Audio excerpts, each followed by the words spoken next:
আমদানি করা হবে না এমন খবরে চড়া পেঁয়াজের দাম দুদিনের ব্যবধানে কেজিতে বেড়েছে 20 থেকে 30 টাকা পর্যন্ত।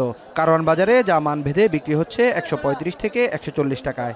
কিনা বস আপনার 34 টাকা কিনা, ব্যস্ত আছি 38, 36, 40। আপনাকেই বলছি, ইন্স্যুরেন্স করলে সিটিতে সুরক্ষা পাবেন নিশ্চিত।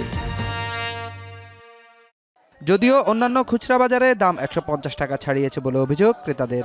পেঁয়াজ তো অনেক বেড়ে গেছে, আগে তো 80 টাকা ছিল, 60 টাকা ছিল, হঠাৎ করে 120। এবং দেশি পেঁয়াজ ভালো মানের হলে আরও বেশি, 130-140ও আছে। এবং অন্যান্য বাজারে 150 বিক্রি হচ্ছে, হাতিপুর বাজারে। পেঁয়াজের দামটা একটু বেশি, 160 টাকা। তারপরেও আমি খুশি যে পেঁয়াজটা দেশি এবং আমাদের কৃষকরা এই পেঁয়াজের দামটা লাভবান হবে। এদিকে সপ্তাহের ব্যবধানে অর্ধেকে নেমেছে কাঁচামরিচের দাম। মানভেদে বিক্রি হচ্ছে 40 থেকে 60 টাকা পর্যন্ত। সিমের দাম 80 থেকে কমে বিক্রি হচ্ছে 55 থেকে 60 টাকায়। মাঝারি আকারে ফুলকপি এখন 20 থেকে 30 টাকায় বিক্রি হচ্ছে। কমেছে বাঁধাকপি সহ অন্যান্য সবজির দামও। টমেটো আপনার দেশিটা 120 টাকা, টকও বেশি, মিষ্টিটা 120 টাকা কেজি। খালি করলার দাম, করলা আমদানি কম, করলার দাম একটু বেশি, করলা 100 টাকা কেজি।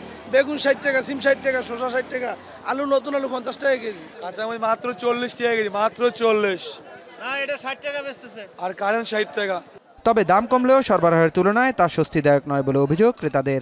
অন্যান্য অফ সিজনের থেকে একটু কমছে, কিন্তু শীতের সিজন হিসেবে যে এরকম দাম কমার কথা ছিল কারণ বাজার বিশেষ করে অতটুক হয়নি আর কি, কমেনি। ফুলকপিও অনেক কম দাম দেখলাম। ফুলকপি, পাতাকপি, লাউ, বেগুন, সিম মোটামুটি একটু লেভেলে আছে। দামটা বর্তমান একটু বেশি, শীতকালীন সবজি হিসাবে দাম হিসাবে একটু বেশি বর্তমান দাম আর কি, আর একটু কম হলে ভালো হতো। সরবরাহের সঙ্গে পাল্লা দিয়ে শিগগিরই পুরোপুরি স্বস্তি ফিরবে বাজারে, এমনটাই প্রত্যাশা ক্রেতাদের।